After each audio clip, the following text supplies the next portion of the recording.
Mitch, did you turn the bass down? I did. Okay, he turned the bass down, Sophia. Down. Yeah, he turned the bass down. Can't turn the volume up if I've turned the bass down. That's sacrilegious. All right, so just before we get into this, we were discussing this, right?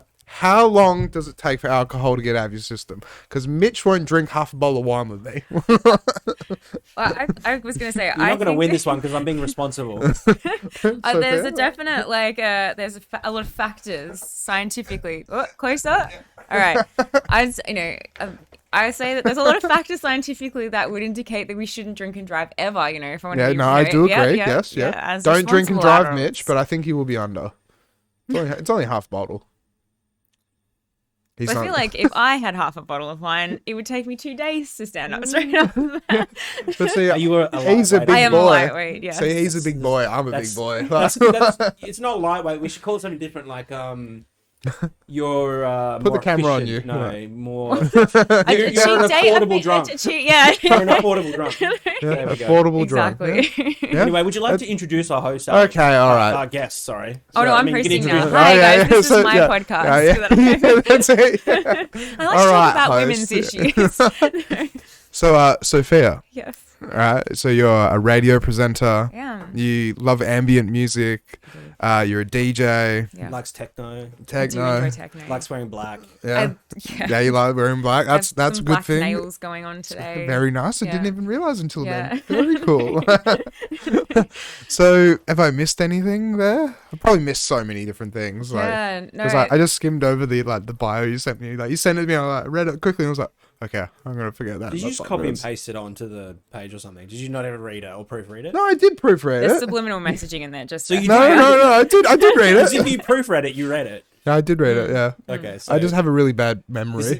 remember we were saying before that I would call him out? Yeah, Totally, see, yeah, totally. this is what happens. He That's bullies okay. me live on camera. It's not bullying. I think it pretty much covers my resume of musical. I mean, I could add in. I once played the flute. I have. Very nice. That's pretty cool. Sort of like interesting things. Yeah. Were you really good at it? I did like my first year level, like we're at, we do the grades. I Yeah, did my yeah. first year level of flute, and I really enjoyed it. And then I changed my mind about what I would enjoy all of the time. So I was like, now on to the next one. So Oh, very nice. yeah. So I think my parents made us do instruments it was like non-negotiable. So they were like, I was like, I want to do ballet, and they're like, you're going to do piano. So unfortunately, that's worked out all right because. But still, piano, that's a really good instrument to learn. Yeah, it's been a phenomenal background education. I think it's funny how your muscle memory sticks with you forever. I think I could probably still go to a piano now and have a noodle. Really? Yeah. When was the last time you had a proper session on the piano? Oh. Yeah. At a Oh, wow. What, a like a kick sesh on. or a sesh? Did it work out all right? No, I remember stumbling across a piano in someone's hallway one time and just being like, This is mine now. yeah, and feeling really inspired. I'm not sure how it really it actually sounded, but it was I felt like really powerful and but I think I make music, so I think my synths, even though I probably wouldn't play full piano pieces necessarily, I'm still consistently using the piano. Really, you're a producer as well. I do produce. Wow. Was that not in my bio? Yeah, I think it might have been, but as I said, I'm shit. I'm a bad host. This is quality podcast material. Yeah. We definitely do our homework here at the podcast. Yeah. And Josh, I really hope the Wi-Fi on the plane does hold on. Or you should be on Qantas. Why aren't you on Qantas? It's free Wi-Fi. I heard this. He's not on Qantas because Qantas are like screwed at the moment. Are they? Yeah, didn't you hear that? This is not music related. They fired like 9,500 It's not staff me by the related. COVID. I'm sorry. Why would No. Wow, really, man? Sorry, okay. I guess No, this means you want me to shut up. Hey? No. Let's bring this back. So, is that the first time you ever got into music through your family and stuff? Yeah, my parents were both like classically trained musicians. So wow. my dad takes it one step further and he has a degree in music. He has Very a cool. master's in music even, where he did modern classical composition. Whoa. All the Yeah. real snooty Whoa. stuff. He's Yeah. a smart cookie. That's very cool. Actually, he wrote this piece of music called Fantasia that for his final dissertation piece that uses Fibonacci sequence to like play. Okay, I'm gonna murder this description. No, but still, however, Mitch, Fibonacci. we could Yo, hit Google us up, that. Dad. If you're in the chat, let us know. Yeah, but also, Mitch, can you Google Fibonacci? The Yeah. For Fibonacci those who sequence. do not know. And so he used Fibonacci sequence to essentially write a piece that could be played by 4 instruments: forwards, backwards, the sheet music flipped upside down, and back to front in like a one piece of music. I don't know what Whoa. the word is, but Yeah, so but yeah, he's whoa. like, yeah, he's really smart, a really, really smart guy. And I'm like, I like to play on the keyboard level compared to him. But If he's in the chat, how long did it take for him to make that? Were you around when he made that? No, I was not born. Okay. So he was definitely pre-Soph days. Yeah. But yeah. Before his soul was crushed. before he ruined his life. But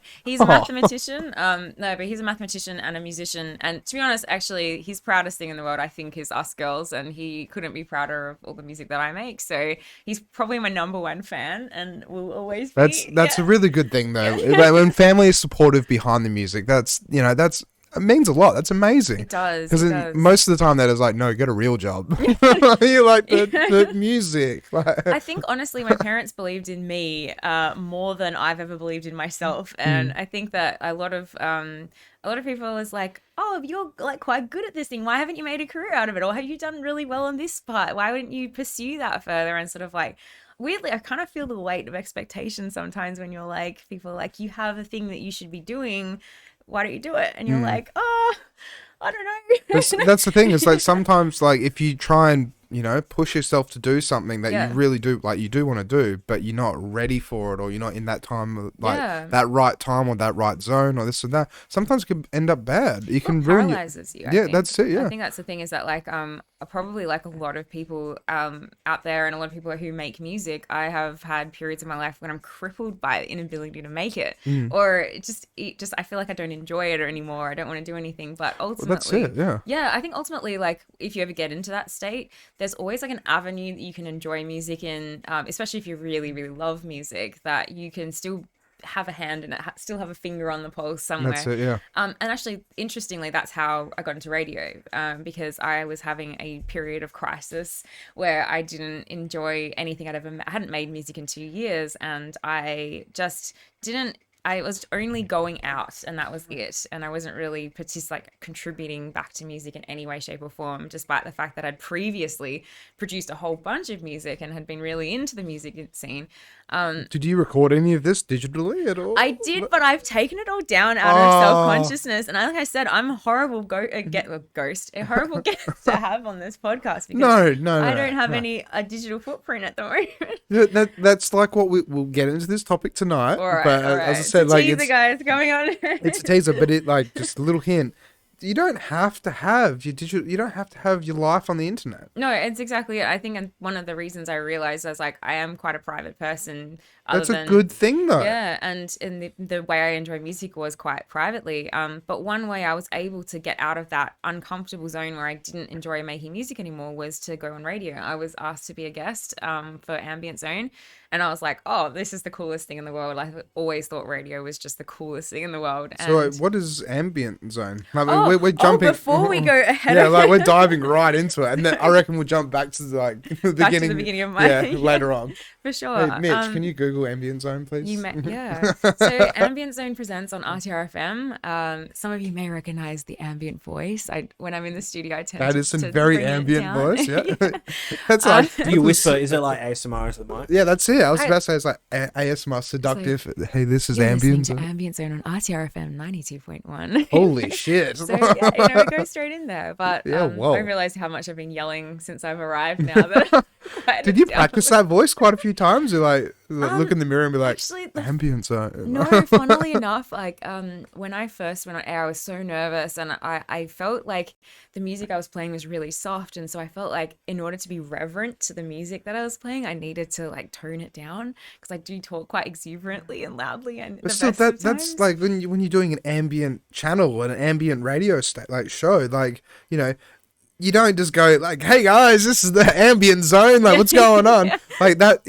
Of course, you'd fit into it, but then like it just sounds like it. That voice, like that little part, that just works for it. Yeah, I think like it's respectful of the music, is how I like to think of it, because otherwise it does become this quite contrasting loud moment. And there's some pieces where there's almost silence in moments, and it's very very quiet, and I'm like, "You're listening to Ambient Zone." That's when it's ASMR. Yeah. I've always wondered how ambient music would play on the radio, but do you is there much mixing involved with the music? Are you actually behind decks, or? Oh, so I'm behind a mixing desk. Yep. So we control the desk. Part of doing the course to become a radio presenter at RTRFM is that you need to learn how to use all the buttons. So you did do the RTR course? I did, yes. Okay. Can you bring that up as well, Mitch? Highly recommend anybody ever looking to get into radio. Especially more women. I feel like we always need more women in marginalized communities. Shout out to Rocket Riley as well. Rocket Riley is probably one of, I think if she hasn't inspired you or made you happy at some point in your life, you haven't met Rocket Riley yet. She is amazing. She's such a cool girl. Truly, and I think like no one would ever have anything bad to say about her. They're one of the kindest human beings on the planet, and I know a lot of people who have said that they've been directly helped or touched by her in terms of getting their careers off the ground. One of the people that helped me get my career off the ground in terms of radio was mentored and coached by Rock Riley. So I think that's a really beautiful thing to pass on. And well, it's all about helping each other. Absolutely. Like people that are toxic in the industry, they kind of just get phased out because no one wants to be around them. Exactly. Like it's just how it happens. But if you're a gentle, nice, loving, caring person, like, you know, all of the above, people see that. Absolutely. And they see your true colors. I'm like, look, they're willing to help me for no reason, and then I'm willing to help them because, you know, like I can help them do this or do that or whatever, like, you know. Absolutely. I think like one of the things that's deeply underrated is actually helping people's really good for your self-esteem. Even if you want to just do it for that reason, there's a nice benefit that comes out of it. But oftentimes when you're in the darkest or most, like densely personal mind spaces, going and helping someone, mentoring someone, coaching someone, giving someone a hand can be one of the most rewarding things you can do as a human being, and oftentimes it gets you out of that horrible headspace. That's exactly it. It's definitely a life hack I've felt. Well, that's it. Even if you just help, like you give people advice or you do this or do that, as long as it's good advice, it's not bad advice. I mean, recognizing when it's appropriate, you know.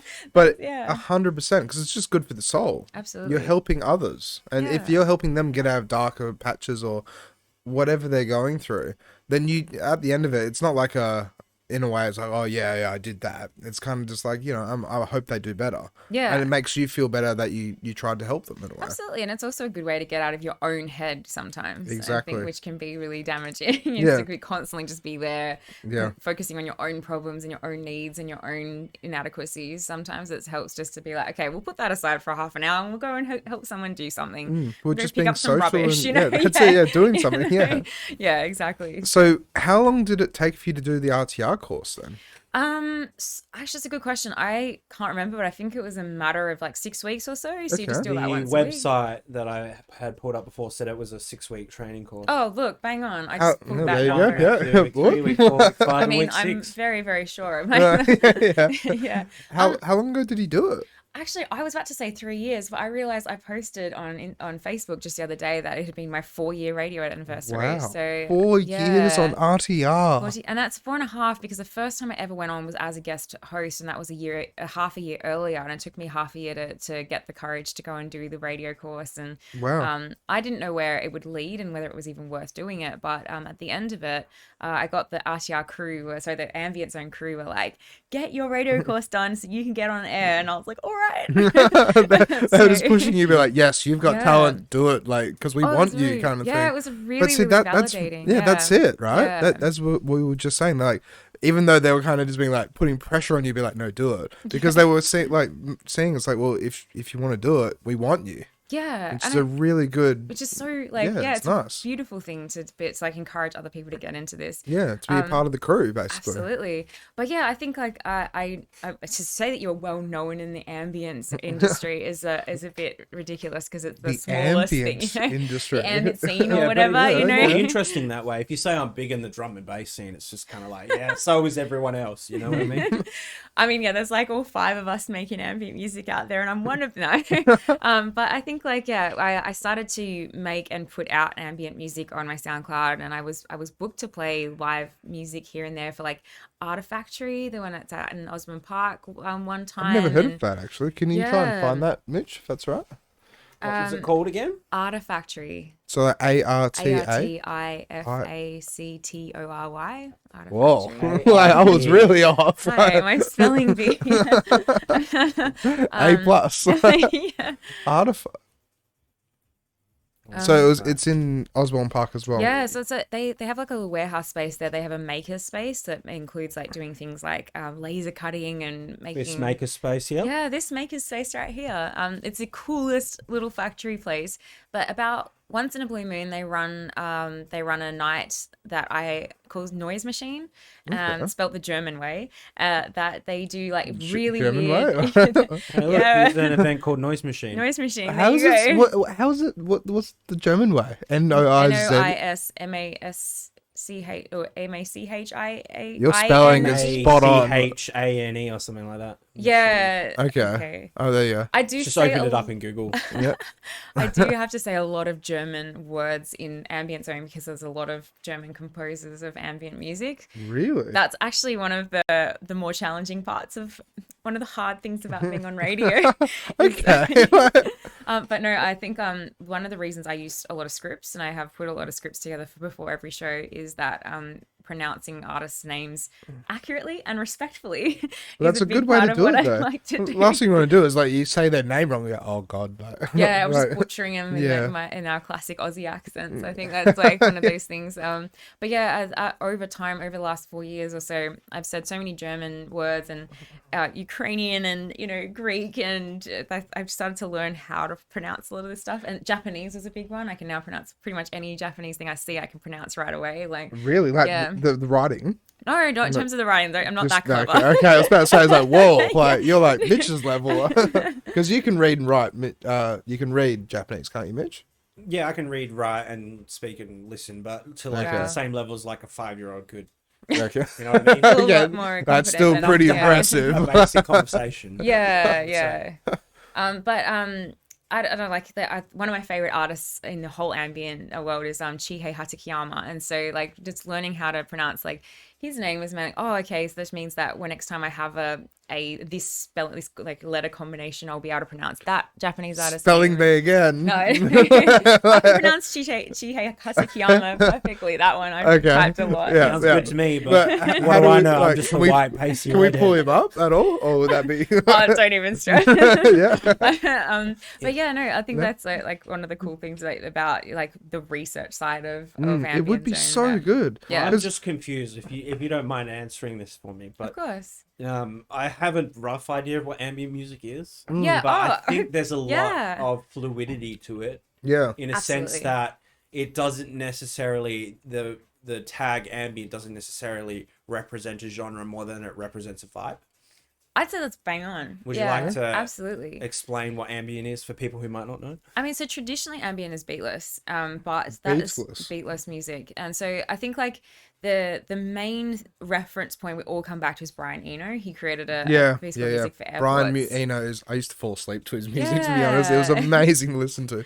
Airport Sounds. Can you pull up all his albums? He's released so many albums. Music for Airports is like the seminal album of Brian Eno, the one that we all like, go back to. I think my father played that for me when I was a youngster. Really? My dad was very, very seminal in getting me into that type of music. He would play Steve Reich, like music for 18 musicians was a piece that I've heard of that as well, actually. Yeah, it's amazing. I actually got to see that performed live by the UWA Orchestra. Wow, okay. At one of their little rooms that they have, and it was like hearing it live was unbelievable. Yeah, that would have been very moving and very, very moving. Just like the atmosphere would have been. Jeez, you guys have gone quickly.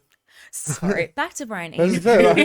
Back to Brian Eno. Brian Eno, and you guys are talking about something completely different. They were like, so he's 74 years old. Whoa. So he's considered the grandfather of ambient music, and I think he because I think like you can look at Jean-Michel Jarre, that synth music that was like that. I think I've heard of that guy as well. Actually, they've got him listed under genres rock, ambient, electronic, pop, and experimental. Yeah, so I think like because ambient is quite hard to define, you look at people like Steve Reich. I play him on Ambient Zone all the time, but maybe technically modern classical compositions. Philip Glass would be another one. So he's like orchestral, maybe even like film music, but he makes a lot of music that's incredibly repetitive but very ambient. I've played him on the air as well.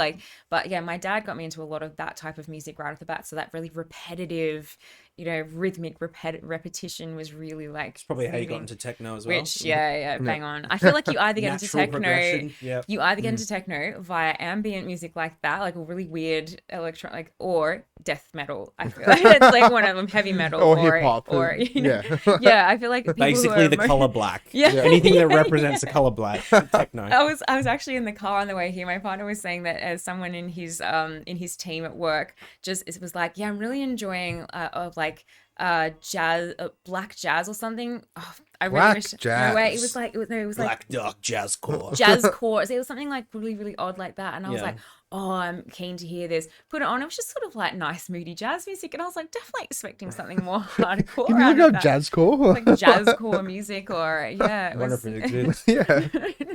But then so with that as well, like so back to the radio station. There is jazzcore. Okay.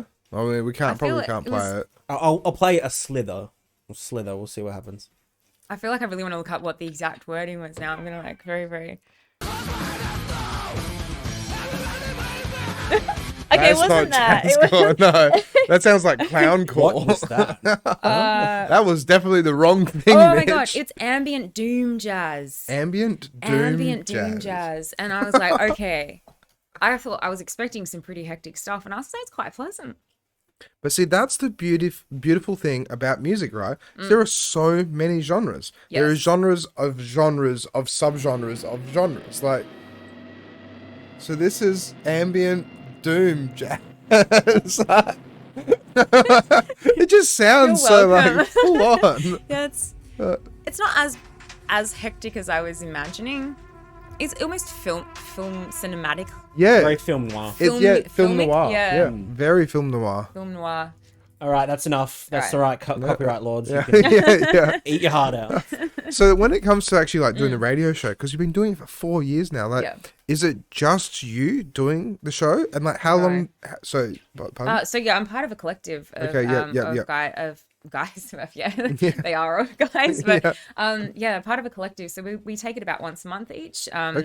Which is like the perfect cadence, I think. Is Ambient Zone on once a week? Once a week, yeah. So on Sunday night, 7 p.m. I'm actually on this Sunday, so if you're keen. Yeah, no, sounds good. There you go, everyone listening. RTR Sunday at 7 p.m. 7 p.m. 92.1. That's a pretty good time slot, fam. Yeah, it is really good. Perfect. It's such a great way to end the weekend as well. It's nice to come down from the weekend. Lately, the backdrop of the rain has been glorious. You get on there and you're like, I'm very spoiled right now. What do you do for like long weekends? So if it's a long weekend and you're doing ambient on a Sunday afternoon, are you playing like heavier ambient? Like, is there? That's a good question. So no, I tend to I have a formula I enjoy. I've broken it up a little bit lately because I've been deeply into just peace. I just want to feel peace for all 2 hours of it. But I usually play like the first hour of the set will usually be very, very mellow sleep music, ambient sleep music. I mean, playing a lot of ambient for Japanese gardens type vibes. So how long does it go for as well? So 2 hours. 2 hours. Yeah. Okay. Wow. All right. So in the second hour, I might ramp it up and find more interesting stuff. We back another show called Difficult Listening, which plays a lot of very challenging, unique, weird, wonderful music right after us. So as I head towards their hour, I'll often experiment a little bit, put a few heavier things, do some Ital tech. Ital tech? Ital tech. So is that like Italian tech? No, no? it's no, not quite the same. Ital tech. People like Telephone Tel Aviv is another artist that if anyone who's ever listened to my show would know that I am diehard fan. Some of these more intense, they might be pieces that start quite mellow but get very large or huge drones or really challenging. I might even have beats in them at that point. So I like the spectrum of ambient music because it's such an interesting genre, so to speak. And I think like that's one of the reasons why everyone has like a hard time with the word genre is because hallmarks of what ambient music really does come down to feeling, for right? example, like vaporwave, I would say is very ambient in Absolutely. And then but when you think about what makes a song vaporwave, is it an 80s synth or is it a feeling? Is it night driving music feelings? Those sorts of things are like more where okay, really cool example of why that's important. I was like having a mix with a DJ who's just getting into it, and he's sort of like stressing about technical stuff and how do I be technically proficient and so forth. And I was like, okay, I'm probably the wrong DJ for that. Lots of long fades is my answer for there. But the big thing I was like, when you collect playlists, think about mood. Like think about does that work with the next? Is this mood going in the right direction? Are we telling the right story with that? That's exactly it. Being able to. Have you been to uni? I have been to uni. Yeah. Did you do an arts degree? I did. That's probably where you get the whole like bell curve, the up and down sort of like you want to start someone lower, bring them up, and then let them go again. I was describing it as a triple camel hump. Triple camel hump. Camel Whoa. This is my personal theory on DJing. So I believe in the triple camel hump theory. Okay. So, can we Google that? Is that like, I don't know. This is a copyrighted thing? Or is it like... It's not something that's online, I think. Yeah, it might be able to. No, I think this might be something that I made up in the You never recesses know, of my right? own madness. But I think that... So I like to make a set where... So I think it's the Bechdel curve I'm thinking of, the Bechdel bell or whatever it is. Yeah. Bechdel bell. So you always want to be putting your peak songs at right at the middle and then becoming... So I sort of think about the first camel hump, there is like a moment where you're going to have slightly bigger track, a larger elation. You might get the first woos. Yeah. Woo, and then you want to bring it into like maybe it's going quite serious direction, then you want to bring it and you want to like maybe put in a beat that breaks that up a little bit or a mood that breaks it up or something that's bouncier or something. But then that kind of sets a tone for like being like, we've had a moment, we've hit a moment, all right, we're going to break up that moment. Now we're going to start on the next curve. Because you've also got to like, you know as a DJ, Alex, you can't ride something out for too long because people get bored and want to stop dancing, right? Well, I was just about to say that. Where it's like, say like when I go out and go to work, right, and I DJ for 6 hours, for example, right, I can't just go bang for 6 hours, like going to stay at the top of the curve. Yeah, but you then want to ease people into it. It's foreplay. That's it. It's like a little bit of like... a lot of DJs do say that though. It's like you need to have like room. But I mean, this is where it's silly because it's like they play a 1 hour set. So like in a 1 hour set, they want to have that room so people can still go to the bar and have a drink. Yeah. But then like in a venue like a nightclub, you want to party. That's like the whole idea. So if you bring it down, but then when you try and take people on a journey or like even like on the radio, then I can 100% see that. Yeah. Because you got to be able to ride that wave. Absolutely. And if you just keep it just too low, like if I'm at a bar or like, somewhere, wherever, and I'm just playing just minimal stuff, and then the last 2 hours, you kick it up a notch, then, the chances of trying to develop a dance floor get harder. Exactly. That's my triple camel theory. That's a very good idea. That's a very Your you should triple copyright camel that. theory is a response to the problem. You should how work we it, keep people on the dance floor. You should try work at Lab 6 and throw that into their theory classes. Write a book, start a cult, that kind of thing. The triple camel theory. That's a good. That is a good. That's a good name for a book. Off the tongue, yeah. That's it. Yeah, should definitely patent that.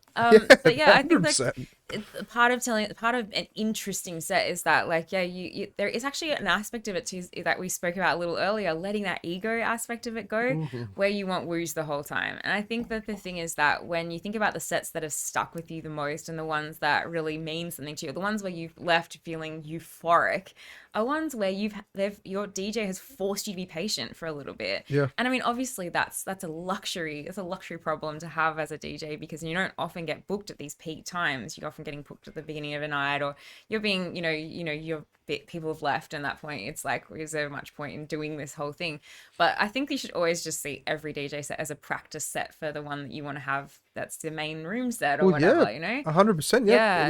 It depends on the event, but if you're doing that rave that we did, then 100%. Yeah, because it's when you're like I said, when you're in a bar atmosphere, then you're kind of expected to play to the cliche Venga Boys and ABBA and that kind of stuff. But when you get freedom of choice to play whatever you want, that's when you can really build that story. Absolutely. And then you can practice and do this and do that, but then you can actually just take people on a journey. For sure. And I mean, I think that kind of plays into the reasons why I do DJing in the first place. And so I think I am a little bit self-indulgent. I do this as a hobby, and so as a result, if I'm not enjoying it, I've come recently into a stage in my life where I'm like, it's either fuck yes or it's fuck no, and I'm not doing this mediocre thing in the middle anymore, where I'm got no time for that. Yeah. But that's a good way of doing it, though. And it's a luxury. Again, I keep saying the word luxury problems, but that's come because I have stuck fastidiously to the idea that I won't get booked as often as other DJs. I'm not as versatile. I'm not a blah blah. But every time I go out and play, I can't describe how unbelievably good I feel when I've played that. And so for me, that's worth exactly it. And you don't want to lose that. You don't want to just go and do like I was saying with bar gigs, not every bar gig's a good gig. It's true, right? Sometimes you deal with people who are just can you play ABBA? And play ABBA now. And you're like, come on. I don't want to do that now. But then if you go out and you get to choose the events and the gigs that you get to do, then it works out really well. Absolutely. And it's a meeting of minds where there's a respect from promoters, there's a respect from the audience. Exactly, yeah. I've played ambient things where I've spent, months preparing a set that was just didn't go down very well in terms of playing a live one. And I've just sort of come back afterwards and been like, that was a giant waste of time not doing that anymore. And so that I've had enough of them in my career that I've just been like, life's too short to come away and having invested in that and then said that wasn't worth it. So we just got a message from Josh, and I think he just, while we're talking about it, we don't move on too far. It's giving full creative license to artists is super important for them to create as they intended at events. And I also just want to put, after running my own events now for several years, Mr. Cool Guy with the glasses on over here. You come to realize that imposing on a DJ, hiring a DJ, you want to hire them for who they are as an artist, right? Absolutely. You don't want to hire them and be like, I want you to play this. Yeah. I'm going to play exactly this, and here's a list of 200 songs that I blacklisted. But sometimes it is like that, though. There are events out there, and there are venues out there that do that. That's what Sophie's saying. She's drawn the line. I want to play what I want to play. Be the forefront. If you can't get behind that, you can't book me. That's it. I mean, be the movement. I mean, the funny thing is that I've had moments of feeling insecure about my stance on those things where I've been like, I don't get booked as often as other artists that are out there playing a lot more frequently, and I'm like, look, I'm not as versatile. And there's been times when I've been like, I for example love house music, and I've played one house set in my DJing career, and it was one of the funnest I've ever done, and I was like, I should be putting myself out there and being more of a house DJ, and I was like, okay, calm down. It's where are you going to fit in all these extra sets anyway? And, and I think that's the thing, is that there was a cadence to enjoying going out. I didn't want to play every weekend. When I really stopped letting my brain, my too much gene go wild, I sort of stopped and said, do you even enjoy this? Like, do you even want to go out and spend every weekend at a bar? And I'm like, nah. So then, okay, yeah, I see.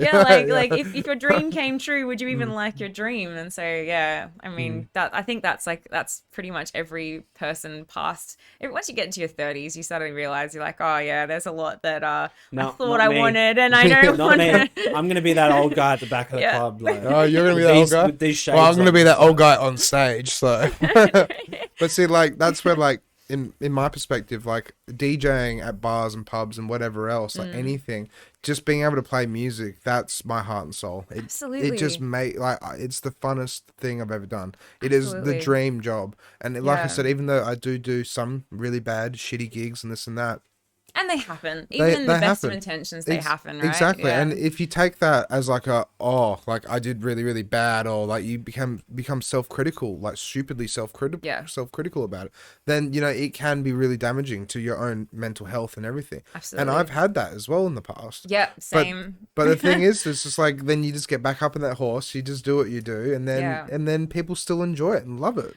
I think that sometimes at some point you've also got to like question why you're and I'm the worst at taking my own advice, so bear in mind I'm saying all this super wise stuff without like taking my own advice. It's very wise, you know? I know, wise. Yeah. But just quickly as well, what does your name mean again? Oh yeah, it's funny you asked that. Yeah, Sophia. My name actually means wisdom. Oh, yeah. Yeah, and my name means someone who is like God, so. Oh yeah. Does it now? Fitting, yes. fitting. I met a guy once from Denmark, and his name literally meant bear god. He was the bear god. He's amazing. A very hairy guy from Denmark. Bears are one of my favorite animals, so I respect to that. Okay, God of the bears. As beyond. What were we saying? I sidetracked us. No. Well, I kind of wanted to ask, so like, how did you learn DJing? And then how long have you been DJing for as well? Okay, so this is a great question. Okay. I'm full of them. Good question. So I got into DJing in a kind of funny way. So I'd been playing out live, doing my own live music for about a year, or probably since about like 2016, 2017. Wow. So live music, as in a band, singing. No, like all productions. So live live productions. I did techno. I did kind of like odd thing. What equipment are you using for that live production? Yeah, so I use all analog gear because I'm a sucker for punishment. So you're literally doing it on the spot, like no two sets are the same. Yeah, that's so cool. Improvisation, because like back in the day when I started getting into music, I discovered jazz. And I fell in love with jazz, just absolutely head over heels for it, because there was like improvisation and like it was something like I was learning vocals and I was doing all that sort of thing. So I learned how to be a jazz singer, and my favorite part about doing that was like it was improvising, and it was the only time this like weird ass voice came in handy. So like when you say like actually the ambient voice would have come from jazz training, like the sultry, you know. Yeah, because I was about to say, Did you have any vocal training? It's like not cabaret, but it's like what would you call like minimal ambient? Is it just called ambient jazz, or like, because like isn't that a bit of an oxymoron? No, but like when when you go to like a jazz lounge, right? It's like, you know, like. It's kind of like, you know, the fairy tale jazz lounge, but you go there and there's like, you know, a lady and she's just singing and it's just very like James, yeah, that's it. And it's just like very slow and it's very moving, but everyone's just sitting around and it's like dim lighting and like wooden like furniture and stuff like that. And that was my dream. That was my absolute dream, and to like do jazz singing like that. Yeah. I'm not surprised. Like I would love to go to a venue and just sit there and just watch the whole night. Just like listen to the piano and the soft keys and just everything about it. Yeah, it was one of those moments where I had a teacher who like sort of a last ditch effort to kind of keep me interested and keep me coming back for lessons, introduced me to jazz and said like, see what you think of this. And phenomenally fell head over heels in love with jazz music. And how long ago was this again? I was in high school. That was my last year, like I think year 11. Did this come with your piano training as well? Yeah, so I've been like, I started when I was 6 doing piano. My mum made me, and because she was a piano teacher, she taught us. But as you should never learn from your parents. I was doing piano from 7 years old. Yeah. Yeah, it's just and you hate it, and like I really just wanted to play like Vanessa Amorosi on the piano, kind of vibes. But I was happy with Farrah Elise. Can you look up Vanessa Amorosi? Once I learned how to play Farrah Elise, I was like, this is it. I've reached peak.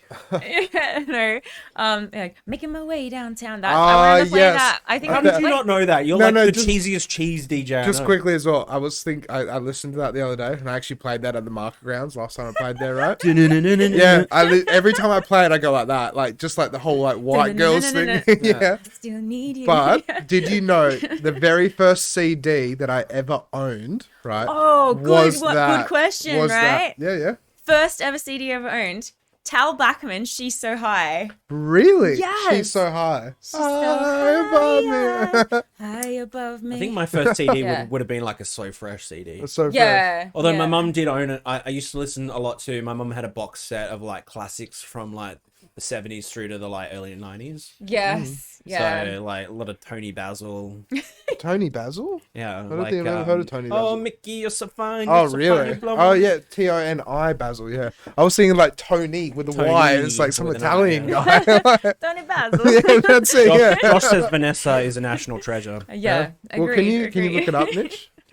What? Tony Basil or no, there's Vanessa not many Amorossi? people know like Vanessa Amorossi. I thought It was not many people know Vanessa Amorossi. I thought it was Vanessa No, Carlton, surely. to be honest. Oh my god, you're right. Yeah, I thought it was Vanessa Carlton. Oh. That's what I was National like. treasure. Yeah, that's what I was like.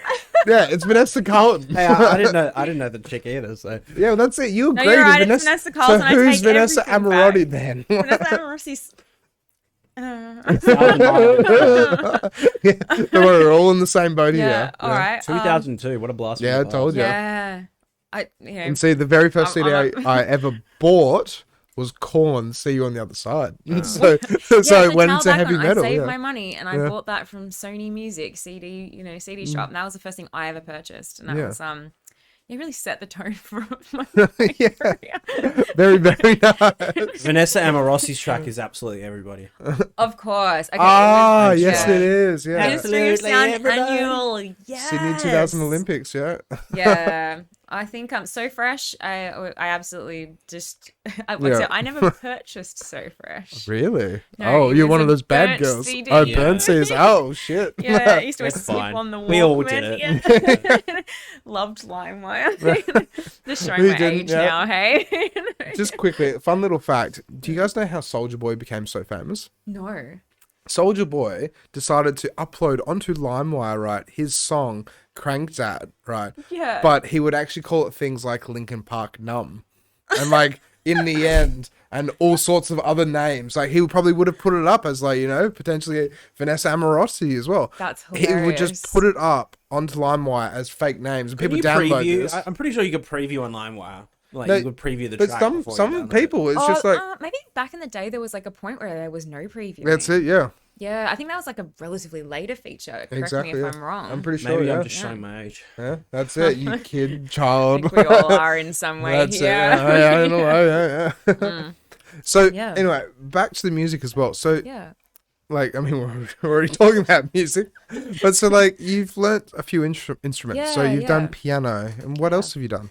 So flute, Flute as as well. That was like, I started piano. Then Mum said you can Flutist. pick a flautist. Flautist. Flautist. Yes. Very From nice. a pianist to a flautist. But yeah, my mum at one point said, you can now have the freedom of choice as a 12-year-old or whatever, and I picked the flute. So yeah, I wasn't allowed to pick sport because I suggested, what about soccer? And she was really? no. So kept me in the musical. Actually, in American vernacular, it's flutist. In English vernacular, it's flautist. I think we need to get Flautist. Okay, I was Google's right the first pronunciation. time. There you go, flautist. Yeah, that's according to Google. So Okay, all right. Okay. I trust put in you. flautist and it said, "Do you mean flutist?" Do you mean so insulting? Sorry, I'm Google. I'm American. We don't do things the same way. No. Yeah. Google's patronizing. Yeah. It's just Google being Google. That's exactly Yeah, it. Google is just one of those things like we hate it, but like we couldn't live without it. Yeah. There's absolutely no way I'd be using Bing. Yeah. Oh, yeah. No. Oh, yeah. But No. then, so back to we can get sidetracked. Back to So my you were a flutist as well. yes, a flautist. Flautist, sorry, my bad. Yeah, no, I did that for a little while, and like because you like with progression with any instrument that you learn in like an academic sense, you really get your grades, and I'm not sure if anyone's familiar with that, but like you do your foundation, you do grade 1, 2, 3, and then eventually What grade were you? I only made it to grade 1 because then my interest waned quite heavily. Grade 1 flautist. A grade 1 flautist. On the flautist, yeah. yeah. And You'd have that as like your in like medieval times, you'd have your official title and then like a subtitle. So grade 1 flautist. Grade 1 flautist. It sounds very professional, to be honest. Grade 1 flautist, ambient radio host. Yeah, exactly. Cat mum, but yeah, I think that trying to remember where I was. No, that's all right. So you did flautist, yeah. Yeah, so I did that to grade 1, and then was like, I never want to see another flute again in my life. Now what's the next thing? So I went into and did vocal at that particular point, and I started doing vocal training. And then I did it with like a school mum. She was like a mum at the school that did vocal training, and she was a part of, I think, like Hillsong. One of those ilks, like a Hillsong organization. Church. Yeah. Hillsong Church. It's like a denomination of Christianity. Yeah. Similar to like Potter's Church. Can we Google it as well? What is a Hillsong Church? My family used to be part of Hillsong. That sounds like the Sound of Music, like, because they were very religious in that film, weren't they? So if you know like the sound of Christian music, like there's very much a Hillsong sound, and so she was. What is wrong with Hillsong Church is the first thing people ask. Maybe we shouldn't talk about that anymore. Accept all denominations, political leanings, etc. It's all good. It's only the Hillsong Church. But yeah, she was part of those organizations, and I, funnily enough, actually, the reason I stopped working with her was that I just didn't like the sound of that type of music. And so I was like, can you teach me the styles? And she was like, let's try jazz. And I was like, yeah, let's try jazz. And so that's how I fell headlong love with jazz music. And then at some point she was like, to be perfectly honest, I'm not really a trained jazz singer. I think you'd have a lot more fun with a teacher that's probably more specialized in this. And I moved on from her. I think from there, like the improvisation techniques you learn, that all like sort of burned something in me where I loved the idea of improvising live, and like it's terrifying. It's absolutely terrifying. Like I won't even go on Ambient Zone without a script to get me on track sometimes, because it's like a rough idea. And remembering what I was going to say or where I'm going to go with something, and like I find that so hard. But when it came to music, it was like, oh, like let's just try this. Let's just have a go at that. And like it's such an awesome way to experience music that instead of going into that, I started playing live. So back to the original story, which was DJing. How did I get into DJing? Yeah. I've been playing out live for quite a while in Perth scene, and I've done like a few gigs here, a few gigs there. Shy Time actually booked me to play a live techno set for one of her gigs that she was doing at the time at Nevermind Small Club, and I think because I'd played that, everyone just assumed I also DJ'd. However, I could imagine, yeah. Like it's like a live set, like when you bring your synthesizers and everything out, and they're just like, yeah, she can probably DJ. Yeah, so I have like my analog rhythm, and I run through Ableton and all sort of things. So I have like a lot of gear, and I look for particularly proficient and all that sort of stuff. So someone then reached out to me, Pete. PTMC reached out to me, and he's like, PTMC? Yeah, that's like his artist name. So he reached out to me. He's like, hey, do you want to DJ for at the Bird at a charity event? And I was like, yeah. Can you try and find PTMC? Yeah, he's awesome. He's a Perth artist, makes really amazing electronic music, really interesting stuff. PTMC. PTMC. And then, that is PTMC? Yeah. So then, when you how did you learn to use Ableton and plug everything in? Percutaneous, transvenous, mitral commissatory. Yeah, but on Facebook, I look up PTMC on Facebook. Funnily, so he's like, do you want to DJ at this event? So the person headlining, there he is. The person headlining, Pendulum. Give him a like. Someone from Pendulum. Oh, L Hornet. L Hornet from Pendulum was the guy headlining this charity event. Wow. And they were like, do you want to play this? And I was like, yeah. Yes, please. Yeah. Yeah, so it was in 3 weeks' time. And I was like, well, I probably should learn how to DJ now. And, I went down to store DJ and got like a set of controllers. And in 3 weeks, What controllers? I got the Record Box DDJ RX. Yeah, like the one that's got like it's on all-in-one. Yeah, and screen in the middle. Yeah. RX. Yep.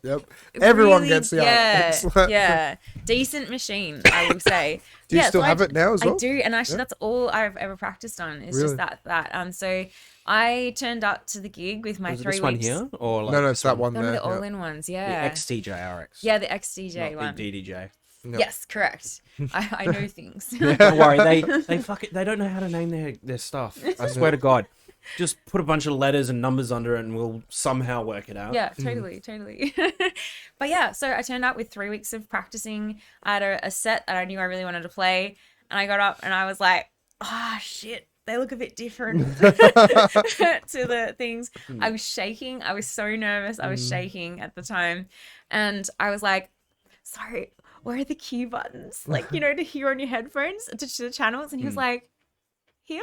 And I was like, oh, thank you. Was this to El Hornet as well? No, it's just to Petey. He was like Okay. had me on the opposite stage. So I was playing at the same time as El Hornet. And I was like, oh, cool, thank you. And then he was like, have you DJ'd before? And I was like, no. He was like, okay. Okay, yeah, you'll do good though. Yeah. And so I think part of him was also a bit like, oh my God, what have I done? I don't know.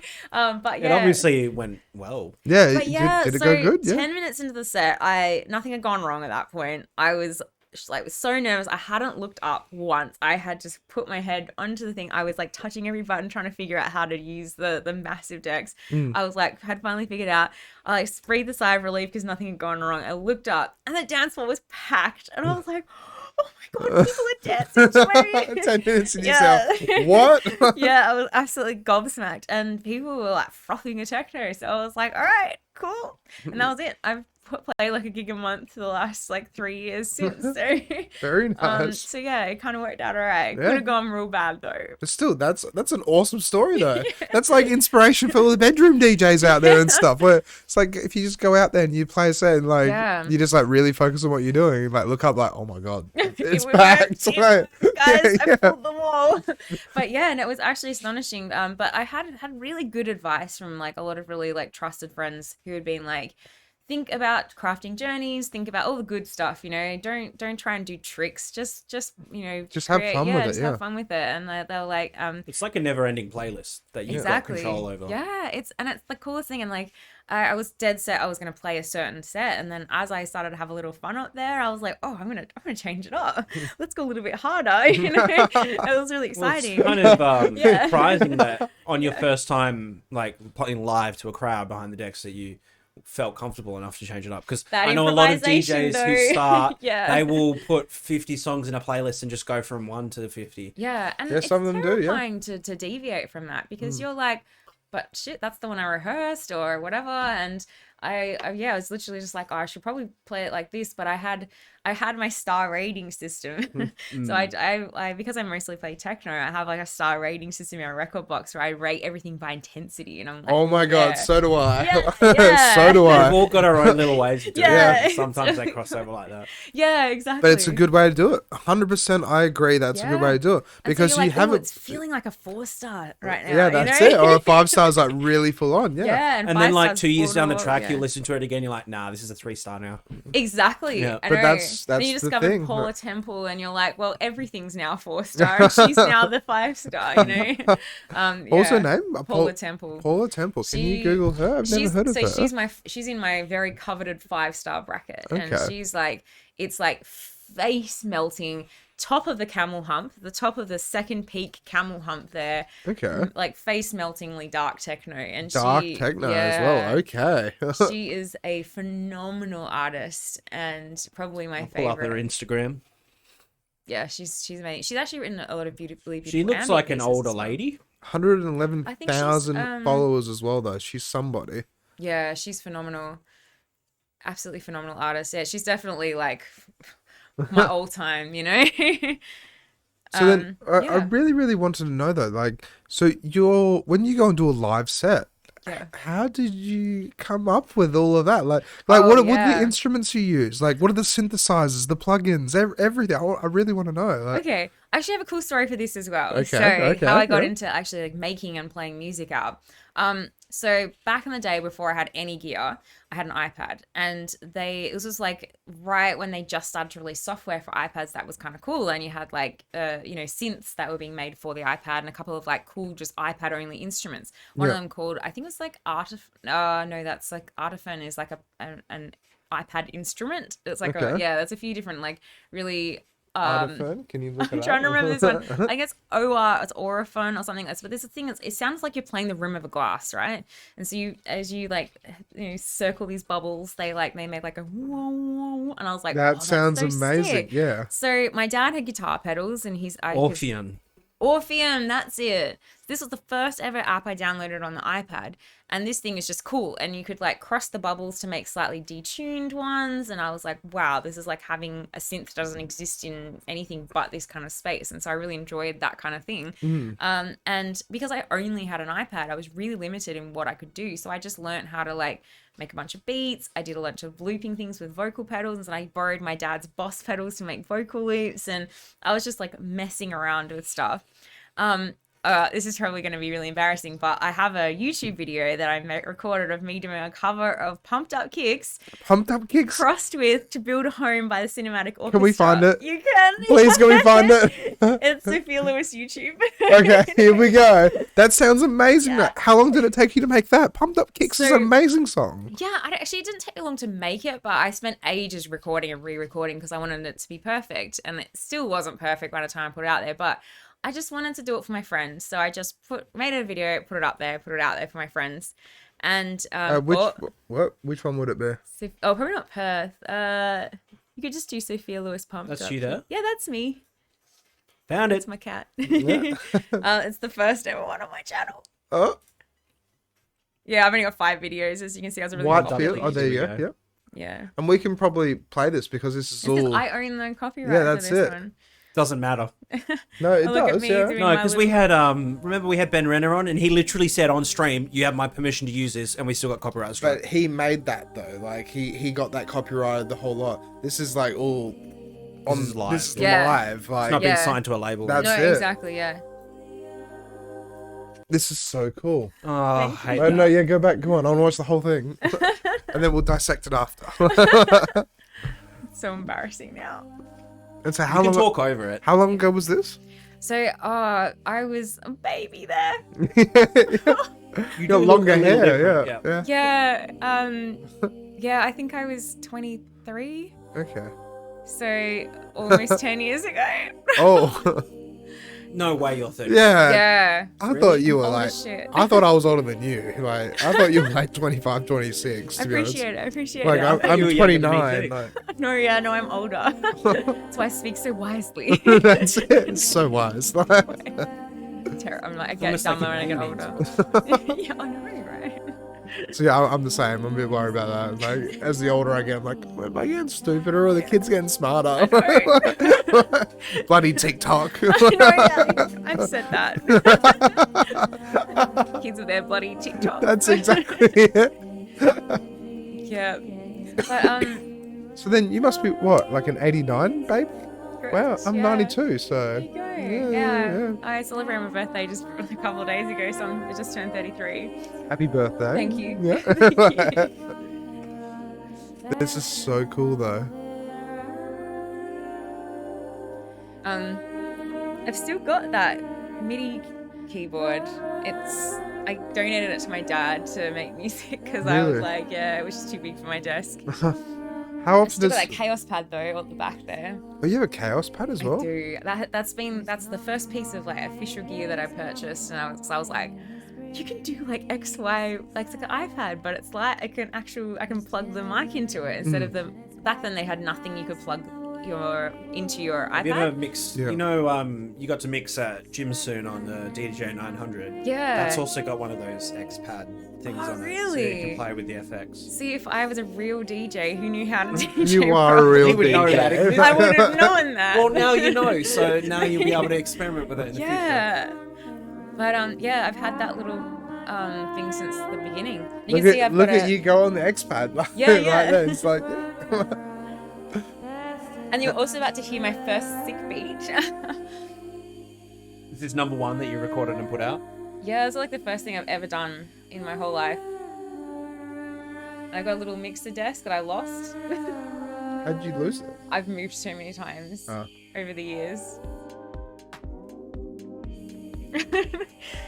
I don't think I've made anything that slow. What you can't see is this one MIDI. It's like a wooden MIDI thing controller that I had plugged into Ableton that it was like hand MIDI, like you had to custom map everything by hand. I think it was Texas Instruments made it, and they don't make them anymore. It was like a super rare thing. And when that thing died, I was gutted. Really? I would still to this day probably perform with it if it was analog, worked. No, I mean it's a piece of MIDI gear. It's a straight up piece of MIDI gear, but it was like every single thing could be mapped individually, and so I had I don't know if it's shocking memory, but I remembered everything, and I had like a million little pieces of tape being like, this is the thing that controls this thing, and like I don't know. So do you still have the original MP3 for this? I probably do somewhere in like a hard drive, but you should upload it. Put it on Spotify. This is really cool. Thank you. You should make more stuff. Yeah. Yeah. Definitely make more stuff and like this. And share it with the world, because I think it's a damn shame. Well, share it with the world, yeah, 100%. Somewhere, and like share it with Perth. Like this is amazing. Thank you. You should have like your own segment on the Ambient show. Have you ever heard of an artist called Savannah? Oh, Savannah's amazing. He literally makes track after track every day. He releases everything. But see, he's got he's got like 6,000 tracks. Like no, he doesn't have 6,000 tracks. He released thousands. Like you have to Google him, but he broke the world record for releasing like 13 albums. I think it was in a year. God. But the thing is with that is he's got and they were like 30 track albums. He hasn't. No joke. It's not PTSD. It's what's the thing where you've got like it's. Like, everything has to be in line and everything has to be in order. OCD. He's got OCD where he'll start a track and it will bother him unless he finishes it. Yeah. So that kind of stuff can ruin your life. Like it's almost like a different, He admits that as well. Like it was an interview I watched forever and ever ago where he just like broke it down where I really do like this, by the way. This is really, really, really cool. But he broke it down where it's like he'll start the beats for a track. And then he'll just be like, I have to finish it. Like, otherwise I can't do this. Like, and like he would go through points where he just can't finish these tracks. Yeah. But then practice made perfect. He released 13 albums in a year. Yeah. Josh says, I think I remember seeing Sophia do something similar to this video at the warehouse. Looping vocals was awesomely atmospheric. That's cool.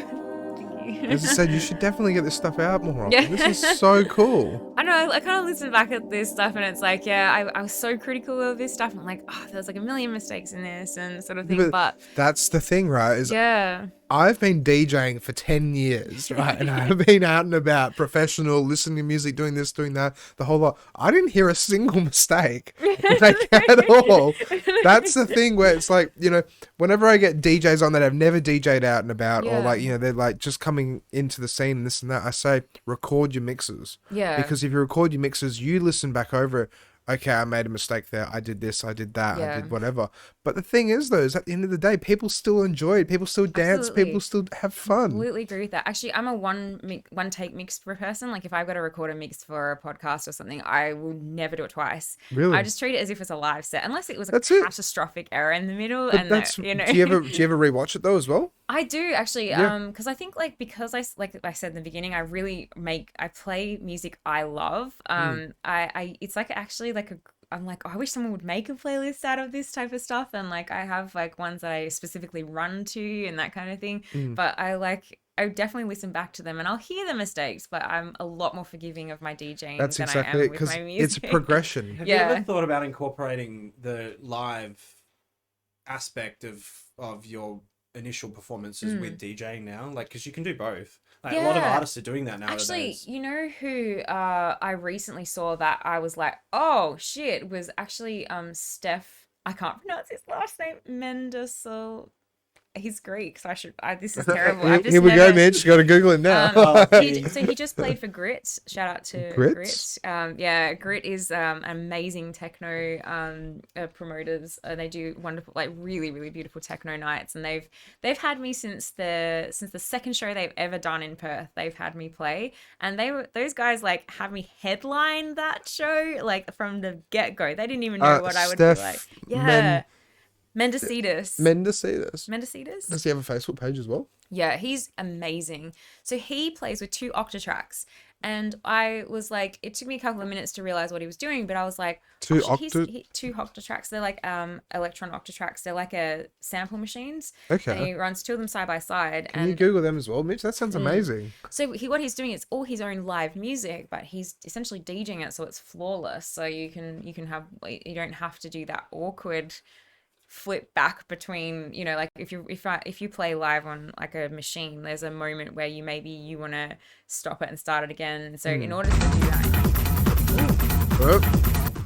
very loud, very fast, very loud. I think he's actually DJing there. Yeah, this is a DJ set. Normally he plays like if you look at his HOR set. HOR set? Yeah, that one. On YouTube.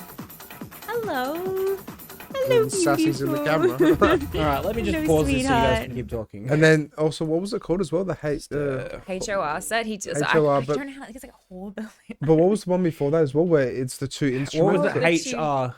HOR. Yeah. So you can see that. Yeah, if you see here, he's got. He got to play. Yes. Yeah. And so that's what they're called, the octatracks. Yeah. I love this. I like his glasses too. Yeah. No. Just this venue. Isn't it cool? Like Boys Noise did a set there not too long ago, and then I've recently discovered an artist called Brutalism 3000. Yeah. Have you heard of them as well? Yeah. Very, very hard techno. Very, very hard punishing techno. Yeah. Who would think a bathroom would be so famous? Funnily enough, right? Brutalism 3000. Can you please Google them as well? Like, just leave this playing in the background, right? Brutalism 3000. They met each other on Tinder, right? Really? And then he was like, oh, you know, I'm a DJ and I've been trying to make music. I don't know how to make music. Yeah. And she's like, all right, well, let me help you. Right. Yeah. And then they became a power couple because she was like, no, like, I really like your effort and what you're doing. Let me help you. And now look at them. Yeah. They're touring all over Europe. Like, honestly though, Tinder's like back in the day, it was a really great place to meet like long-lasting friendships. Well, so yeah, I do know in Japan they were using Tinder for like friendships. Yeah. Instead of for dating. I spent some time in Canada and I met a person who didn't really have chemistry with on that sense, but like we started making art together. Like I was doing a lot of photography projects at the time, and we ended up making a series with I was like, I want to drop ink in water and just see what happens, and then we created a series together that he ended up making like a career out of.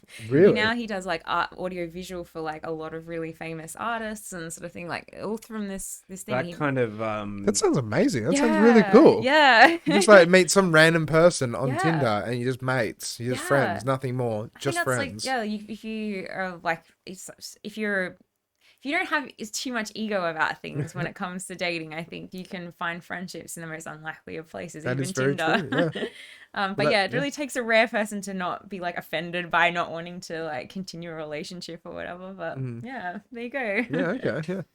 And so with that guy, have you ever used the what were they called again? Can you pull it back up and play in the background? The Octatracks. Octatracks? Yeah. So I haven't used an Octatrack, but what I do have is an analog rhythm by the same manufacturer, like the Electron. Can you Google analog rhythm as well whilst this is playing in the background? Because no. Because so then analog rhythm, like rhythm, like RYTM. So I bought one of these, and this was like my dream drum machine. How much are they? Don't look. You have to find out how much my studio costs. 2.7? 2.7K from Store DJ? Yep. Shout out to my guys at Store DJ. That's dedication, though. that showcases that you love what you're doing, like, because that's, a lot of people, like a lot of FIFO workers will go and buy CDJs and spend 11,000 on that and then sell them a month later. Oh yeah, no, that's how a lot of us get like really great deals from FIFO workers. That's it. Yeah. But yeah, no, the Electron Rhythm was when I decided I want to make techno. I was like, I want to do it analog, and so I bought this to make those super warm heartbeat techno sounds. Yeah. That was like one of the best things I've ever purchased. And the other one was I treated myself last year to a Prophet. Yeah, like a Dave Smith Prophet. Let's have a look at that. I got the Prophet Rev 2, which was because I couldn't afford the one I wanted, which was like at least $7,000. Dave Smith unfortunately recently passed away only a couple of weeks ago. I have one of his original synths. I got the Mofo as well, which is a bass synth, and the Rev 2 was one of the ones I'd wanted, because this is like, if you want to make 80s night driving, Blade Runner, 80s futurism music, this is the synth you want to buy. So really, how much did that cost? If you don't mind me asking. Also about $2,500, I think. Wow, but still though, because you can pick one up for $3,000. And so has it got a step sequencer as well in it? It does, yes. Wow. Yeah. Okay. So it's got I'm pretty sure that one does actually. But then also like a loop recorder as well. Oh wait, no. So the Rev doesn't. The step sequencing is in the. But the Prophet is in the drum machines. Whereas, although actually I don't know, Analog Rhythm does have a step sequencer, but this one is just a pure analog synth. Okay. Yeah. These ones. So John Hopkins, for example, I'm not sure if you're familiar with his music. No. He's Oh no, I've heard the name, but yeah, John Hopkins uses a Prophet 7, I believe. I could be wrong, or Prophet 5. He was one of my ultimate inspirations of all times. Was John Hopkins University? No. Jon Hopkins. He recently released a most stunning ambient album for trippers. Specifically psychedelic music. And he is one of the most phenomenal artists of our time, in my humble opinion. But yeah, he does the most amazing, but like techno-ish and like techno music and ambient music. Classified as contemporary classical, which doesn't make sense because that's an oxymoron as well. If it's contemporary, it's now. If it's classical, it's from the past. So is it now past? Now past. In the now, Totally but also from the past. Interestingly, he actually produced Coldplay's "Viva La Vida." Really, he produced that album. Yeah. Wow, album from that's like one of the, that's like kind of launched Coldplay almost. Like Viva La Vida, like that's he was already Rush big. of Blood to the Head was probably like the moment, 'cause that's Clocks. Yeah. From Coldplay, but but I think that's when they were trying to go in a different direction musically, and that was like John Hopkins wrote a lot of that music, so and produced their album. But, so that's what's so crazy as well, is like a lot of people don't realize that it's like when people go, like big artists go and make their music, there's so many people behind the scenes. Like look at Kanye and Sia, who's written half of the back catalogue for like Britney Spears and Sia has no way, and that's the thing, she's from Perth, isn't she? She's from Perth. Yeah, my sister served her at David Jones. Well, didn't very nice. The Kid Leroy's Australian, she met a bloody superstar. Wait, what? Kid Leroy. Yeah. Isn't he from Australia? He's from over east. Yeah. From over east. But didn't he just like write the last Justin Bieber track? Yeah, that's it. Yeah. Probably. No, he did. Stay. He wrote the song Stay. But that's exactly it. That's where like a lot of people, David Guetta has not written his own original music since probably the early 2000s. But the thing is, he has become David Guetta. Yeah. You make a song for David Guetta, you've made it. Yeah, absolutely. So look at Sia as well. Like, I didn't realize she made songs for Britney Spears. Yeah. But Sia is now like a household name. And Rihanna, I think she wrote Umbrella. Yeah, she wrote Umbrella, really? She wrote Umbrella. Wow. From memory. I have a shocking memory, but but still, like... Fact check, so like, right now. Yeah, what songs did Sia make? But that's the thing, though, as well, because, like, when Sia and David Guetta made that song, what was that? She Diamonds by Rihanna. She Pretty Hurts by Beyonce. Pretty Hurts. You Lose Me by Christina Aguilera. Breathe by Jessie J. Perfume by Britney Spears. Double Rainbow by Katy Perry. Radioactive by Rita Ora. Acid Rain by Alexis Jordan. And there's more. That's just to name a couple. That's what I mean. And look at those names. Katy Perry, Britney Spears, Christina Aguilera. That's nuts. Beyonce. Rita Ora. That is absolutely nuts. And it's like, she's not on the forefront because you've got these pop stars who are on the forefront. Yeah. But she's like, I made this music though. Yeah. This is me. And the whole thing is that she really wants to be anonymous. Yeah, that's exactly it. Yeah. Hence the like wig thing that she did for a while. That's what she tried to do, but it was just too hard to keep that up. So yeah. Well, she quit music for a while as well. Yeah. Well, I mean, I feel like a lot of artists do that. I remember like years and years and years ago, Missy Higgins had a not particularly huge fan, I would say, but like of her music. But I remember she had that massive hit that everyone knew Missy Higgins for, which I literally can't remember. And she took a huge break from the industry, burnt out completely. Yeah. And then when she wanted to reintroduce, she was really, really nervous that like her moment had gone and her moment had passed. I remember her giving an interview where she was like, yeah, I couldn't do this. I hit a literal brick wall, and I didn't make music for 2 years. I didn't even pick up an instrument. I didn't sing. I didn't do anything. And I think like sometimes if you like burn the candle at both ends, you get to the point where you're like, I don't ever want to do music again. This has all been a lie. I hate what I do. That's exactly it. I've had that. I mean, like, yeah, I was saying to you right at the beginning, like, I don't feel qualified to come on and talk about myself. Yeah, but you do, well, we've been going for how long? We're 10 minutes. We're 10 minutes from the end, and we've done like you haven't stopped talking, so it's been fine. See? I have opinions though. Yeah, yeah. That's all you need to come on a talk show. You're an interesting person, though. That's why I wanted to get you on. I appreciate. Like that. I saw your set at the show, and then I got Mitch to introduce me before your set because I knew you were going to play an ambient set, and I was like, okay, this is interesting. Oh, techno. It was techno. Techno. Yeah. But then I was just like, I want to meet the other DJs, and I didn't get to meet the other guy, the guy who played the Jim's theme song. Oh yeah, Tim Gartside. But see, that's what I mean. Like, I asked him to come on here, and he was like, "No, I'm too shy and too anxious." Like, dude, like, don't worry about that. Like, don't even worry about that. Like, you'll be fine. But unfortunately, he doesn't want to. And I'm like, that's no, okay. Come on, mate. I think sometimes you see like other people doing it in your sphere. You're like, oh, okay, if they can do it, I can do it. And get out of your shell. I'm pretty sure Tim's similar in the fact that he's just DJing for fun.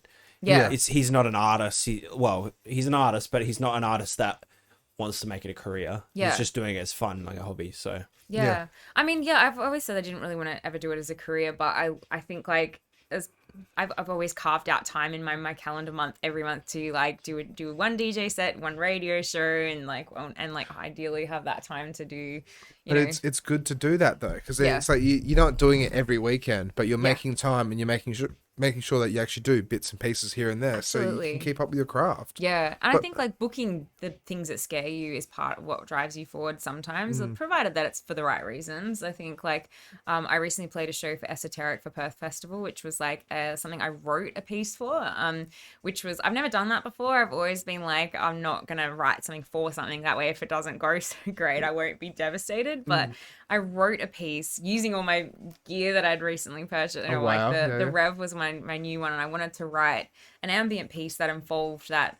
I wanted to give people the feeling of like being in their like spaceship with the top down and driving through neon lit cities and that heady, that sounds amazing. Like, yeah. I wanted to like take people. My first ever show that I played for Aesoteric, Aesoteric is, just to give you a quick backstory, is run by Ben Taff, who's an institution in Perth's music scene. He's an amazing house DJ and promoter and blah blah blah, etc. Enormous resume. Can you Google it, Mitch, please? So, and he ran this for the WA Museum Boola Bardip, and they under the massive 100-year-old skeleton of Otto the Whale, they had projection mapping. I remember because when I first started messaging you, I'm pretty sure I saw something about that, and it's in the museum. Yes, and that it looked amazing. That looked absolutely out of this world. Probably the coolest thing I've ever done in my career.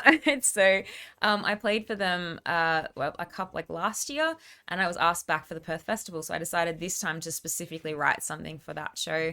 Can you try and find out? Because was that on your? Sorry, I was looking up the definition of my name. Definition of your name. So you asked me to look something up. I didn't know what you were asking me to look up, so I just looked something up.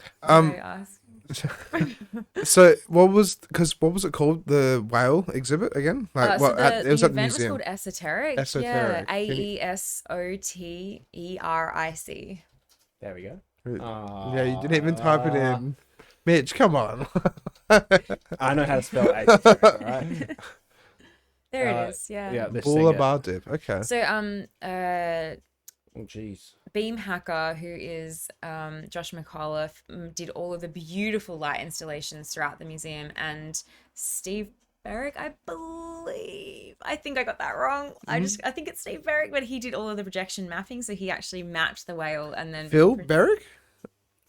It was Phil Berwick. Because Phil Berwick is Philly Blunt, and we've interviewed him before. Wait a second. What? He doesn't do projection. I don't think it's Philly Blunt. Okay. I was about to say, like, I'd like to just verify this before I shout out Philly. You're like... It's not Philly Blunt. No, Steve Berwick. It was Steve Berwick. I got it right. Oh, thank God. But yeah, he did all amazing projection mapping. So he mapped the whale and then put like whatever theme. So I gave them like my story. I went into so much detail beforehand. So my first ever set I did for them, I did Under the Sea. I did the whale, like the journey of the whale. And so I had like the phytoplankton on the surface, and I was visualizing this as I was writing these pieces where like there's phytoplankton. And they mapped that as well to it. Yeah, so they used a lot of the visuals that I talked about to like project onto the whale to sort of tell that story along with the music. And that was by far one of the coolest things I've ever done. That video you just popped up, was that on your Instagram? Yeah. Can we pull up your Instagram and then shout out Gerard. I almost said it wrong. Shout out my dude. I really want to catch up with you next time you're in Perth, and next time I'm back in Perth as well. Miss you, big boy. That's it. Hearts all around. Sorry, I love that guy to bits. I met him at uni forever and ever ago. Oh, that's so nice. And he moved to the Wheat Belt for a while. Yeah. And I haven't seen him in a while. But he's messaged me. He got invited me to his birthday as well. Oh, it's private. Oh, I'm private. I know this is part of my whole life. Yeah. I have a private Instagram. We didn't even get to go into that whole social media thing yet Oh, as yeah. well. Yeah. Next time. Yeah. Next time. Yeah, Yeah. we've got 7 minutes left, so it's Yeah. up to you if you want to use that last 7 Well, minutes. if you click follow, whose account is this on? Oh, here, let me give you my account permission. logged in at the moment. So I'll give you I'll let here we you go. in. Mitch is gonna let you. Let me know and I'll refresh the page. This is the stuff we probably should have done before. But we weren't aware. But we were not aware that Sophie's the most intensely private DJ ever. But this is a good thing though. It's like, because then you don't, you're not seeking the, like, did you exit? Like, also chat, yeah. It's still refreshing. Here we restart Instagram. Shit.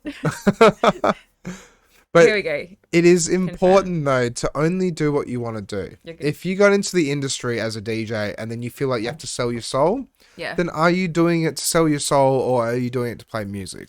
Yeah, absolutely. And I think like when you think back, like when I think back and I saw just like myself on the floor there 10 years ago, like messing around, that was like the happiest I've ever been in my whole life. I had no anxiety about music at all. And I just did whatever felt good. I didn't know that you had to like be more, or that you had to like prove yourself like as a woman or as a techno artist or whatever in the industry. I didn't know any of that stuff, so I was just like so sheltered by all of it, and all I did was make music for fun. And like I'll look back at that, and that was the best experience, like the best experience I ever had making music. That's the thing as well, because there's so many like societal peer pressures out there, but like you don't have to do that. A lot of people do buy into it, but like just be yourself in a way, and like you didn't, in a way, from what I can gather. You didn't really buy into the pressure. Fall into the pressure. No, definitely. I think like even like my initial desire to like maybe move from messing around on an iPad with a microphone to going into like maybe buying some of my more serious gear was like, I want to be taken seriously in this industry, so I thought I should buy gear.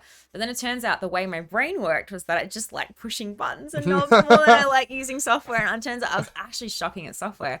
I did a Lab 6 course. Did do a Lab 6? I did, to learn Pull how up to their use website. Ableton. Let's shout them out. Shout out Lab 6. Yeah. I learned because I didn't really know how to use Ableton. I did it to learn how to use Ableton better, and I didn't know how to mix or master.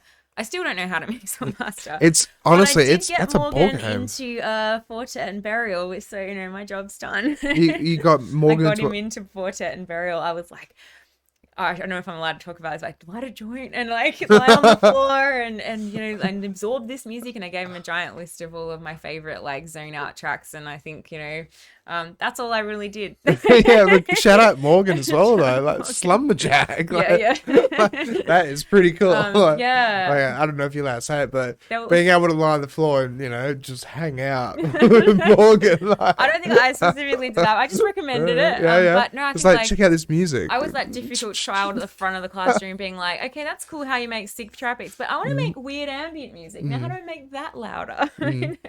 But yeah, ended up being like, it gave me enough of a like a background in how to like mix my own tracks ready for master, because I've like sent a few things here and there to labels and so forth.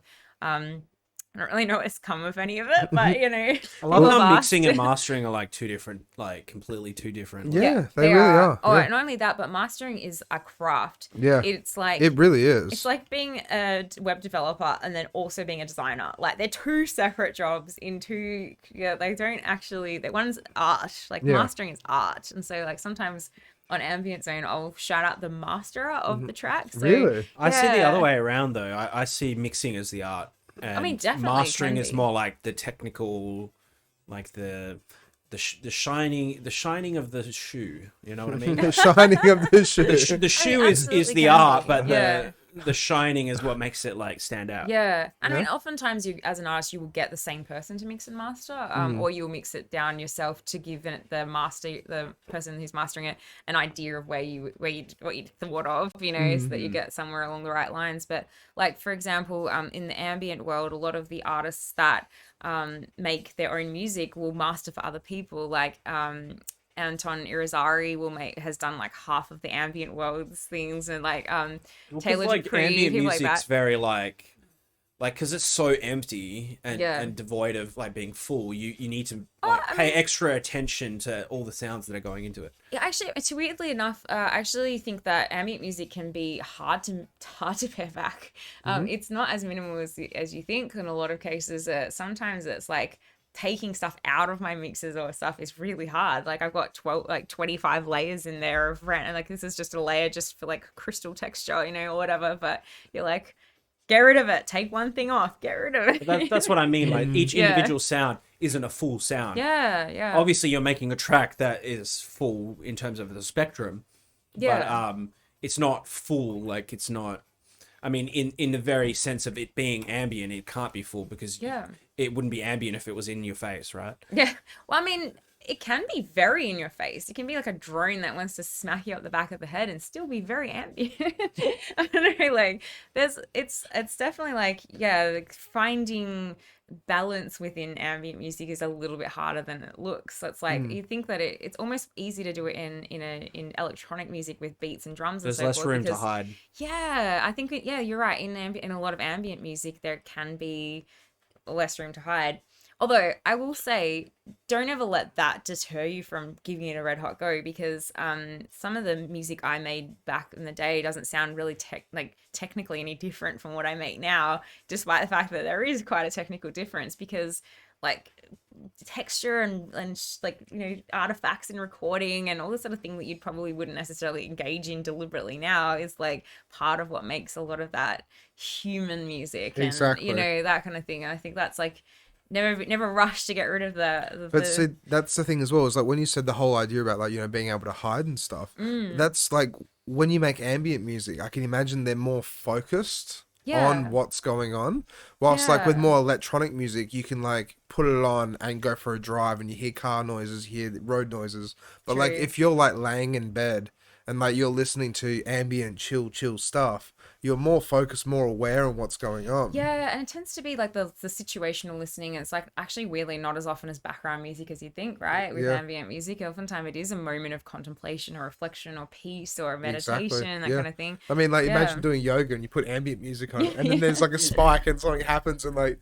you know, like it goes really loud for a second or something happens. Yeah. But then it's just like, you know, it interrupts your zone. Flow. Exactly. Your flow, exactly. But yeah, I think that's one of the things with all music is that like no matter how technically proficient it is at being produced, there's a huge amount of it that is just like do it because you really love it, not because you want it to sound sick, you know, because that really comes through in music all of the time. Like passion is the only ingredient you ever really need to be great at music. That's not true.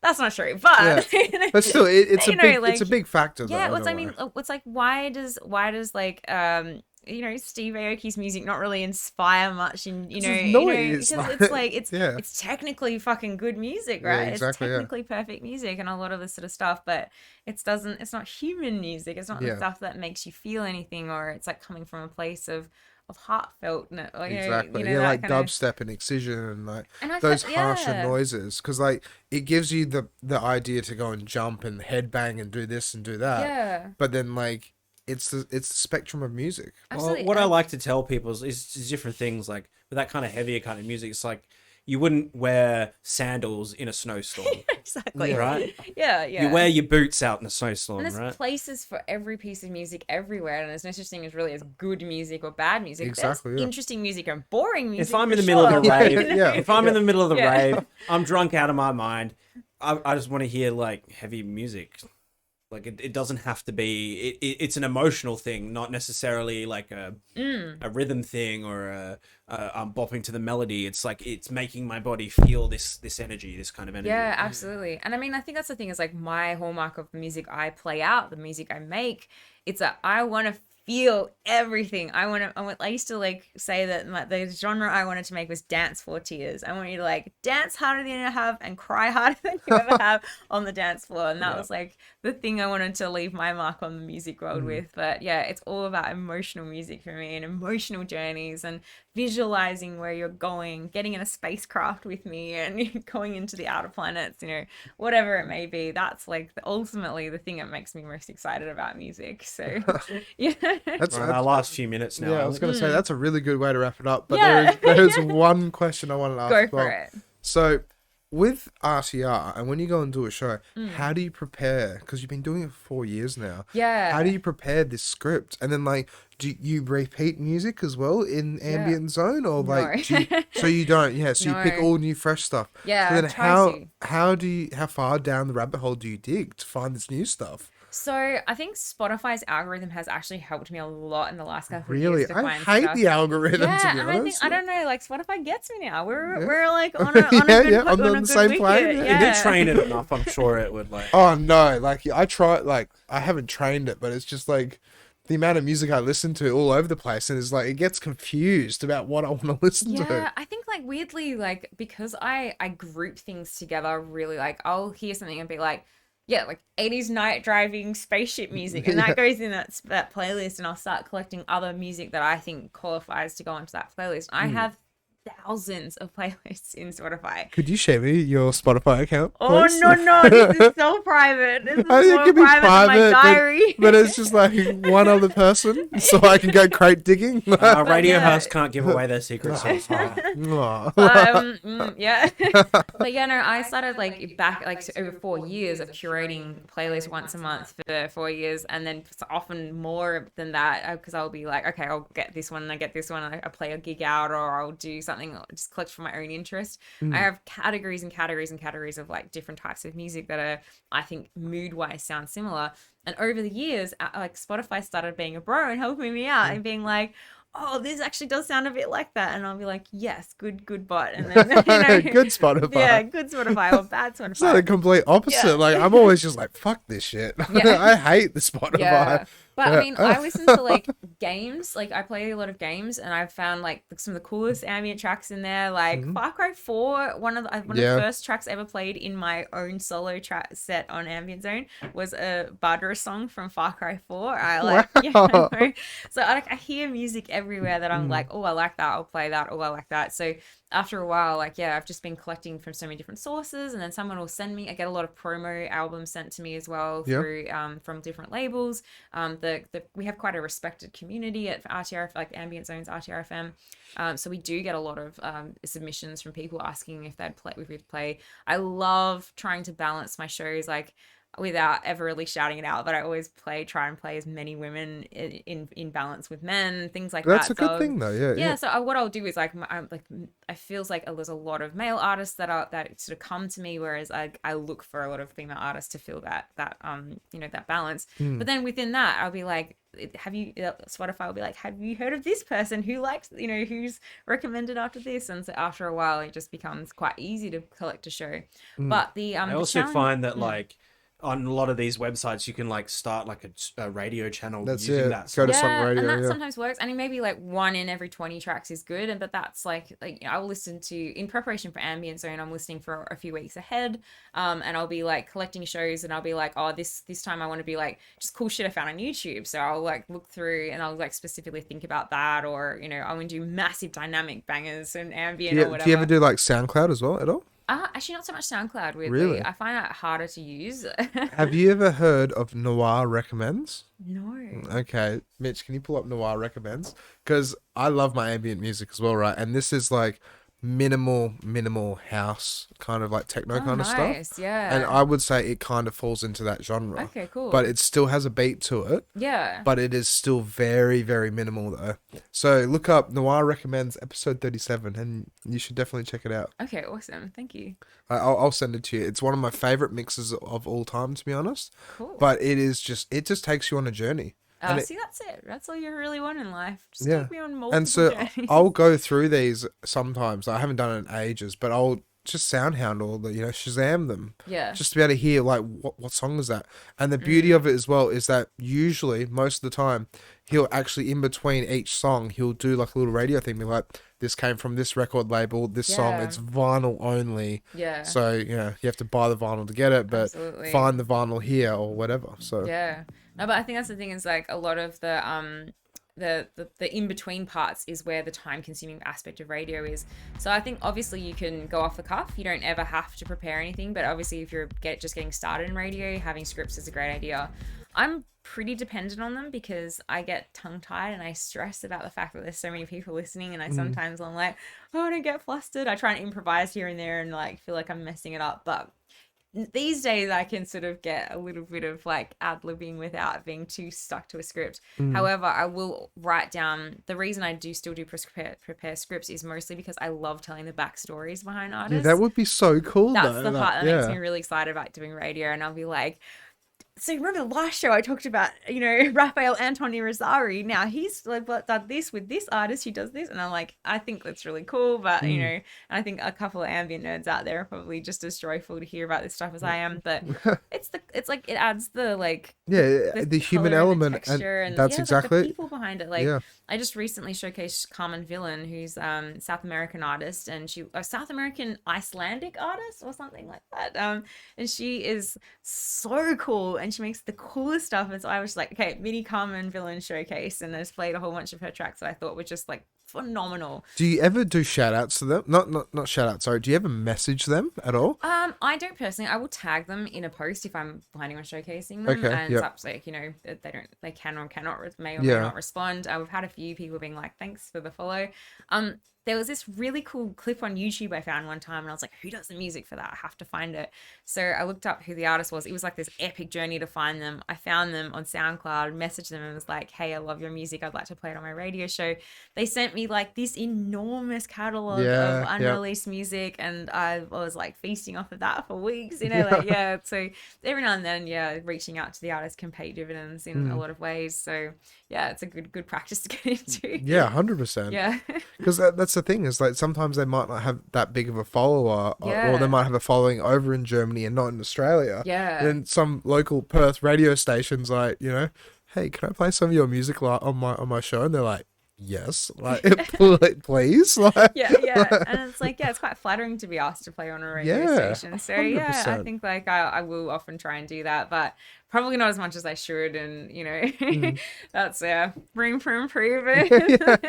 But Cool. All right. Well, thank you so much for coming my on. Pleasure. Though. Thank you so much for having me Yeah, on. I told you, right? And time flies when you're having fun, right? I can't believe 2 hours went so quickly. Was it an hour and a half? Hour and a half? Yeah, an hour and a half. Hour and 40 minutes. Hour and 40 minutes. Yeah, so yeah. And that's what I mean. You just get wrapped up. You just chat, and then like it's so much fun doing this. If anyone is watching, or in the after credits or anything like that, just like if you want to come on, message us. Like we'd love to have anybody and everybody on. No, we wouldn't. Yeah, kind of. See, Mitch. See, there you go.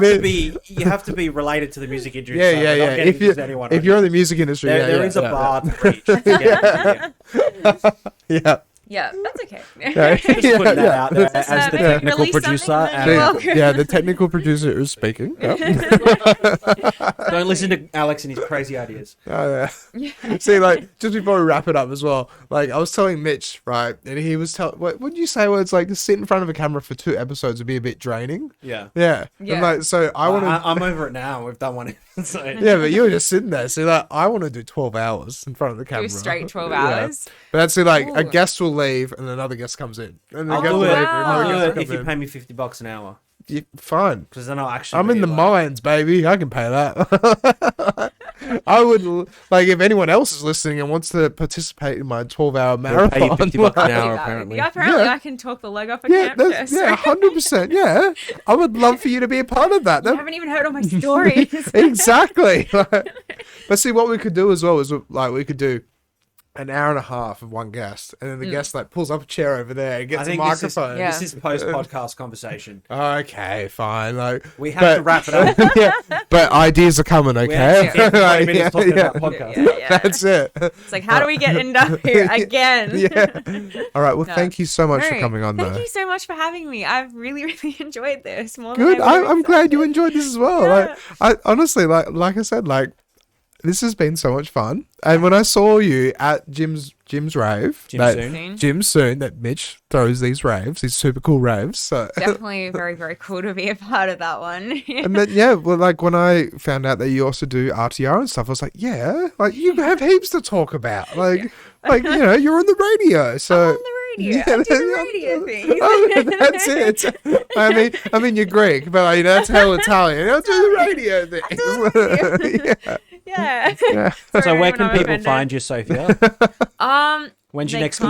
No, they can't. Yeah, it's all private. It's all hush. Next gig, I got RTRFM on Sunday. So 7 p.m. on 92.1. I would stream along online at rtrfm.com.au /ambient zone.